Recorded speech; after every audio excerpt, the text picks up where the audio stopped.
The Secretary of State is considering a formal request for an investigation into the voter registration of David McIntosh. The congressional candidate is accused of voter fraud and perjury in a complaint filed today. 24-hour News 8's Jim Shella first reported on residency problems for McIntosh last week. David McIntosh introduces himself at campaign events with this statement. I'm David McIntosh. I live in Anderson, Indiana. This rented house is the one he calls home in Anderson, one that doesn't compare to a home he owns outside Washington, D.C. in Virginia, near his job. Greg Wright has been investigating McIntosh and says he also owns a $1 million home in Florida.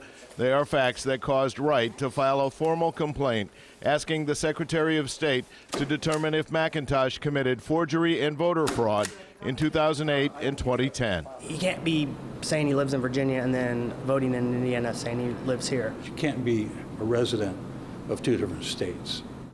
Records copied by Wright show that McIntosh voted absentee in Anderson in the last two elections. He used his passport for identification. He was forced to get a Virginia driver's license in 2007, according to Wright's findings, after being cited for a failure to have his car inspected. On the driver's license form, you are required to declare Virginia residency.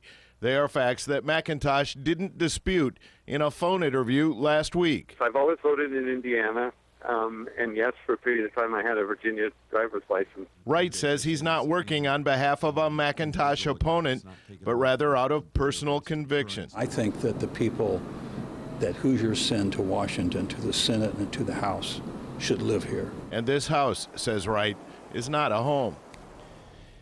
The McIntosh circumstance is different from that of Dick Lugar because Lugar has a federal job which gives him an exemption from living in Indiana. McIntosh is a lawyer and a lobbyist. His campaign issued a statement this afternoon calling the complaint, quote, an unoriginal attack.